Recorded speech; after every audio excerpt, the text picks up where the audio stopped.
Okay, I'd like to welcome to the orientation for the ACRL Liaisons Assembly, and we are glad to have you here and hope that you'll leave with a greater understanding of the ACRL Liaisons program, as well as how to succeed in your role as an ACRL liaison. And first of all, I'd like to introduce myself. I'm Susie Skarl, and I'm currently chair of the External Liaisons Committee. And we also have Farzaneh, who is the External Liaisons Vice Chair and a Liaison Assembly Chair. And Allison Payne is our staff liaison. Allison will be monitoring the chat box, so please use chat to ask any questions you might have during the orientation. And Farzaneh and Allison, would you please like to introduce yourselves to the group?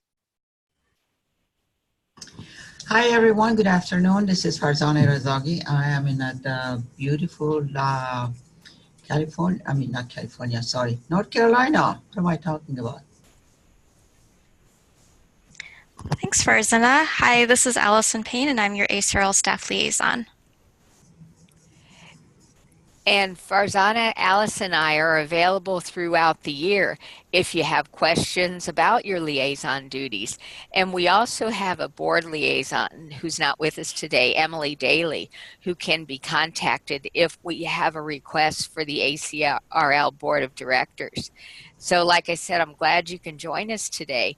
And could the attendees in the room please introduce themselves in the chat box and let us know your name and your liaison organization.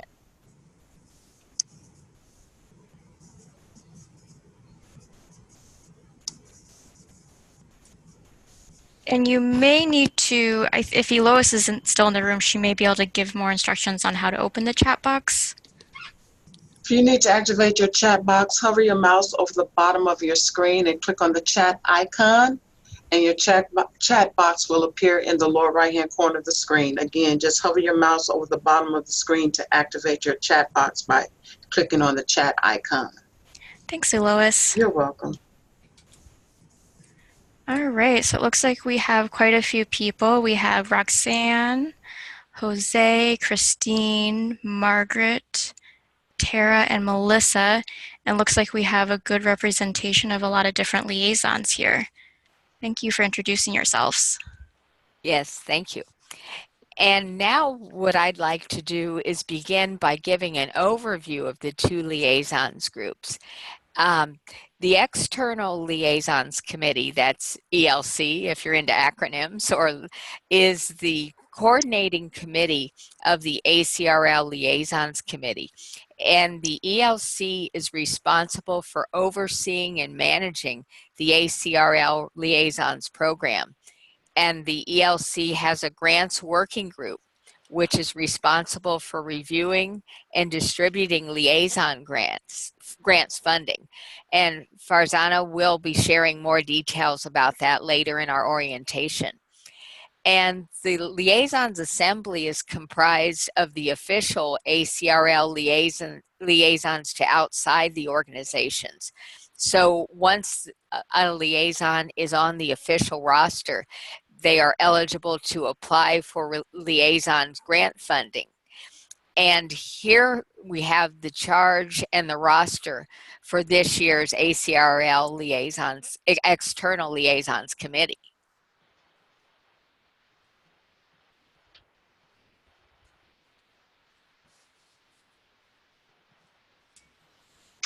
Thanks, Susie. I believe it's over to Farzaneh. Do you want to take it over from here? Okay, on the how organizations are selected? Yeah, just about a little bit of the overview of the Liaisons Assembly. Sure. I would be happy to share some brief info on how these outside organizations are selected. Liaisons organizations are typically selected by an ACRL group, such as committees, interest group, organization, and are selected due to their professional or potential advancing for the interests of the academic library. So we want to see what these organizations have some potential for or advancing our libraries. For example, ACRL Science and Technology section has a robust liaison program, which appoints liaison to the American Institute of Biological Science or American Chemical Society and other science-related organizations. In the next slide, Susie will briefly go over the liaison, how they are appointed. Oh, I think we might have skipped around a little bit, but that's okay. No. So this next slide will actually, so on this slide that we have here, we have the charge of the Liaisons Assembly Committee and all of the different liaison organizations that everyone is appointed to. And we do have a few more listed here than what's actually on the current roster, as some of these are in the process of being appointed. And if you have any questions, please feel free to use the chat box. We are monitoring that. And so I think the next slide is actually about communication. If Susie, do you want to take it over from here? Oh, yes, thank you. So the Liaisons Assembly has two forms of communication, a listserv and an ALA Connect space. And access to both the listserv and ALA Connect include only current liaisons. So during the month of July, members with terms expiring on June 30th will still have access to these groups so they can finish any year-end committee work. And the ALA Connect space should be used to archive reports, share year-end reports and work plans, and have threaded discussions. And to get in there, your ALA login is required to access the ALA Connect space. And the listserv can be used as an informal place to ask questions to other liaisons. And you will also receive invites to the ACRL Leadership Council through this listserv. Thanks, Susie. And so here we have a little bit, so this is kind of what Farzaneh was going over about how liaisons, or how the organizations are selected, which we have some bullet points here. Basically, you, as Farzaneh stated, you're typically appointed through your group, so it could be a section, it could be an interest group. We do have a couple of liaisons that are appointed through the External Liaisons Committee.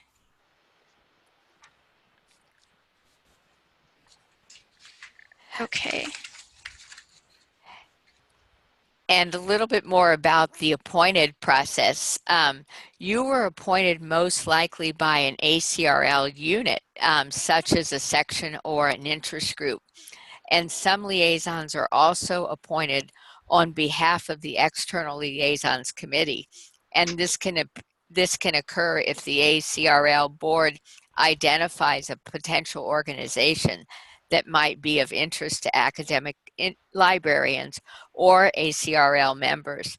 And generally, the terms are typically for 2 years, but liaisons can be renewed for an additional 2-year term if approved by their appointing authority. And on the next slide, Farzaneh, who is our grants working group leader, will go over how liaisons receive funding. So we'll take it, she'll be taking over now. Thank you. Okay, so all current liaison to non-library organizations are eligible to apply for liaisons grant funding to support their travel, attending the conferences to their liaison organization. There is currently $30,000 for this academic year, 2019-20, and grants distribution will depend on the strength of the application and the funds available. So a message was shared earlier this month in the ACRL Liaison listserv with full details. The deadline for funding, if you're planning to travel, go to a conference in the fall, the deadline is approaching, it's August 15.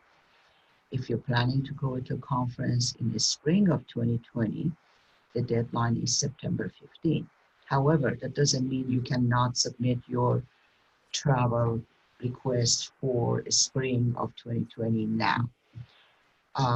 The grant working group will be reviewing these applications in August and September, and each individual who have been selected will be notified and send an email by me in the fall. And if you have any question, please send me an email. When I send you an email, I included my email address.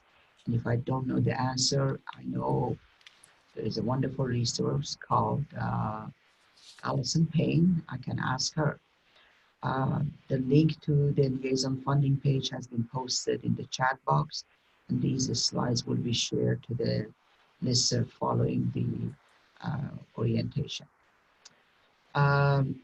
So by August 15 and September 15, eligible liaisons who are interested in applying for funding will be asked to complete funding proposal. Each proposal should include components listed on this slide.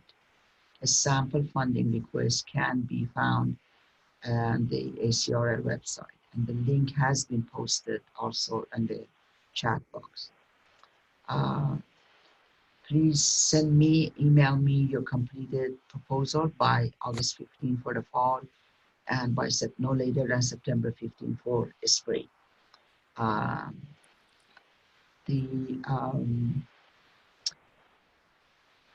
What are some of the covered expenses? And conference registration, of course, the hotel, the travel, economic, luggage fee, grant transportation.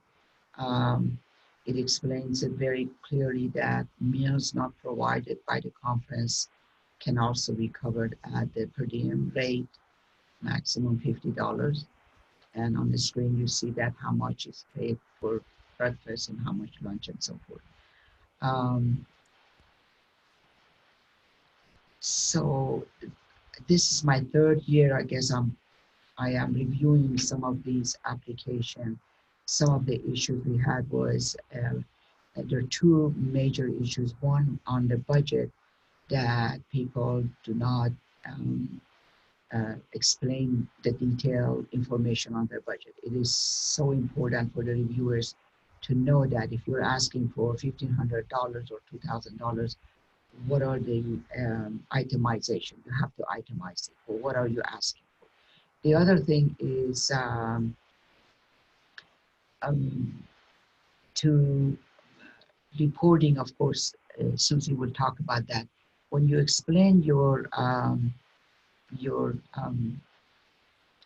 justification for the travel, for the conference, please specify at the beginning, I am going to Modern Language Association, October 15 through October 18 in Seattle, for example.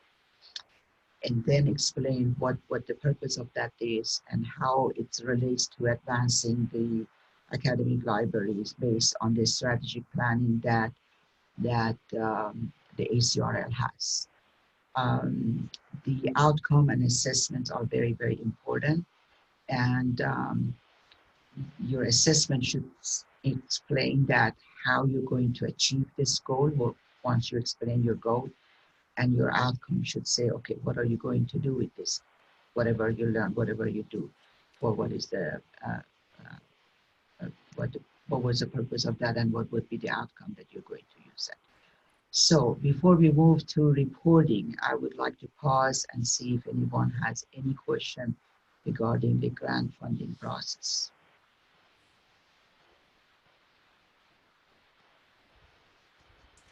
Okay, so it looks like we have a question from Christine. She says, when is the cutoff date for fall funding? My conference is August 8th through 13th. Can I apply using the August 15th deadline, or would that be too late? You can send we made some exception in the past, and I would be more than happy to do that. We would like, once you request on the email, on the body of email, said, well, first of all, you don't have to wait till August 15th. You can send it today. Secondly, on your email, say, I'm sending now, I would like to, my conference is in so-and-so date. So what I would do, I would send that to the reviewers and say, okay, we don't have to wait till August 15th. I usually in the past waited till the deadline passed, so I would have everyone's. But I had a couple of occasions very similar to this that I send the application early to reviewers and say, could you please let me know within the next few days because this person wants to know whether she's going to be or he's going to be granted or not. So that's fine. Just let's make sure that we all know about your special circumstances. Thank you. And then it looks like we have another question from Roxanne. She says, when does one receive the reimbursement? I can actually go ahead and answer that question since reimbursements will be sent to me at ACRL.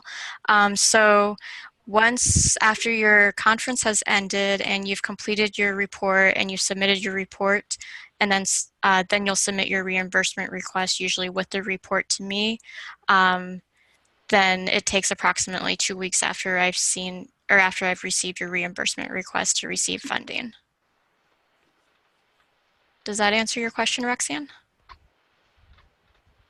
Okay, great.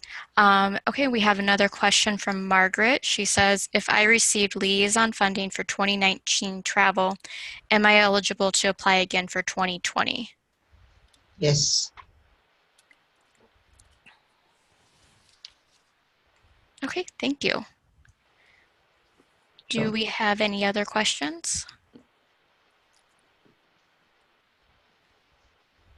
Okay, I don't see any more, but I will continue to monitor the chat box. So we will move over to Susie. Okay, well, thanks. Those were some really good questions. Now we'd like to talk about all liaisons, including non-grant funded liaisons, are expected to complete an annual report of their liaison activities.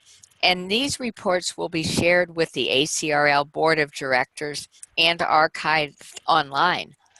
And in the fall, I will be submitting requests to ACRL staff for the 2020 ALA Midwinter Meeting and the 2020 ALA Annual Conference. And typically over the past few years, we've typically met on a Sunday afternoon, and I will be in touch when we have the meeting date and the time confirmed. And of course, these attendance at these meetings are optional, but we hope you can come if you're available. And all members of the liaison committee, I'll get that out right. Let's start that again. As members of the liaison committee, you will be invited to attend the ACRL Leadership Council meetings that are typically held on Friday afternoon of midwinter and annual. And invites to those will be going out closer to the conference on the listserv. So I'd like to thank everybody for attending today's orientation. And of course, please use the chat box if you have any additional questions. And Farzaneh, Allison, and I will gladly answer any questions that you might have. And of course, we're also available throughout the year if you have additional questions. Does anyone have any other questions?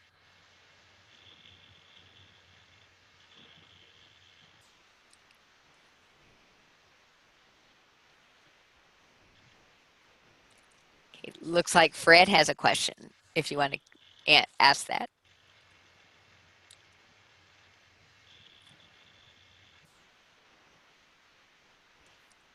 Oh, and then you can also, if you have mic rights and your mic is connected, you can also use your microphone to ask questions if you prefer. Hi, Fred here. I'm going to do it by voice.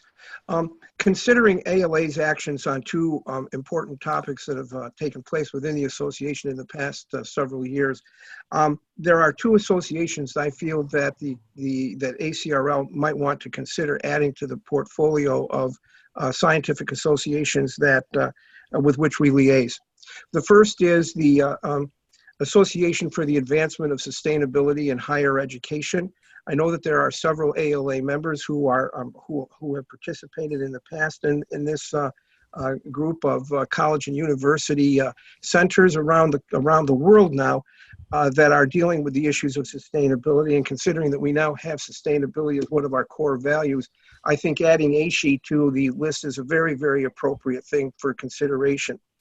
The second one is dealing with the rather large topic of climate, meteorology, and weather, and considering the addition of the American Meteorological Society. I am a member, as a matter of fact, I am the immediate past chair of the Atmospheric Science Librarians International, which is an affiliate of AMS. and considering the importance of the topic of global climate change and the fact that we do have a 2017 resolution that I wrote and passed before ALA Council on climate, I think that this is another association. AMS would be a very, very appropriate organization to consider for listing on our liaison board. Thanks, Fred. What was the acronym for that first organization you mentioned? The first one is ASHE. It's the Association for the Advancement of Sustainability in Higher Education. And I will guarantee that everybody who's serving on ACRL, their institution is a member. There's literally hundreds of colleges and universities across the U.S. that are participating in ASHE. The other one is the American Meteorological Society. Okay, thanks. And then Fred, were you appointed through STS? Because these seem like they might be good ones for STS to appoint. Or I guess we can actually, maybe we can talk offline about adding these with Susie and Farzaneh. Yes, excuse me for 1 second. Hello? Yes. Hello? Okay, yeah, I think that they both would be very appropriate for coming within STS as one of the, they're both very science oriented. There's a yes. Hello. Oh yes, we're here.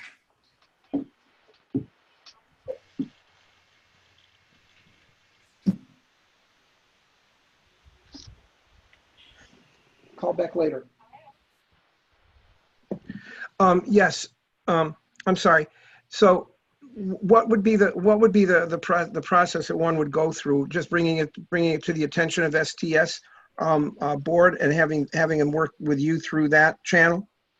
I think the process, you would first need to contact the chair of STS or the chair. I think they have a liaisons committee within STS. Yes, they do. Yes, so they you do. would probably start by contacting the chair of that person, and then that person would coordinate with the external liaison, so that person would send a message to Susie and Farzaneh.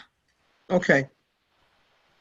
Okay, then I'll probably be working on that over the course of the next. I'd like to do this somewhat quickly, so maybe there could be some actions at least discussed or addressed at midwinter. Okay, that sounds good. Thank you. Okay, thank you. Do we have any other questions?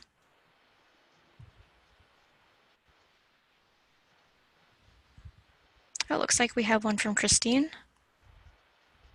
Actually, I guess I can just unmute myself. So just to clarify, the grant funding process is essentially we put in our report and our request, we're provisionally approved, and then we submit our receipts later?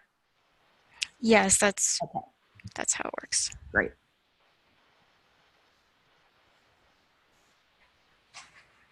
Oh, Roxanne is asking, do you send actual receipts? Yes, we do need to see receipts. It's okay if you want to scan them and email them to me, but we do need to have receipts, except for if you're collecting the per diem. In that case, we don't need receipts.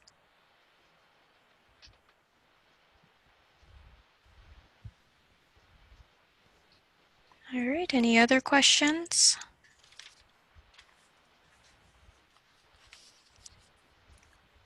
Okay, I'm not seeing any, so I'll turn it back over to Susie.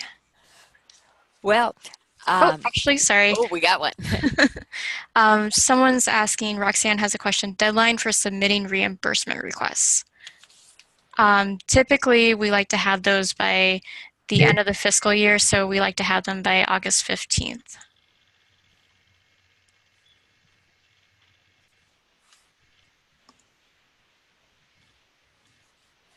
Okay. Any others?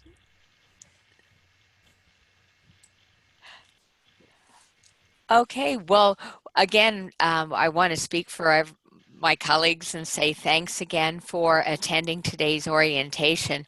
And of course, we will always be available if you have questions throughout the year. And we do want to make the communication process more open and try to really, discuss more and things like that. So if you do have, like I said, questions or any suggestions on how to better serve you guys as liaisons or what we can do to help, please let us know. And thanks again. Thank you. Thanks, Susie. Thanks, Farzaneh. Thank you, Allison. Thank you. Everyone. Have a great afternoon. You too. Thanks to everybody. Bye. Bye-bye.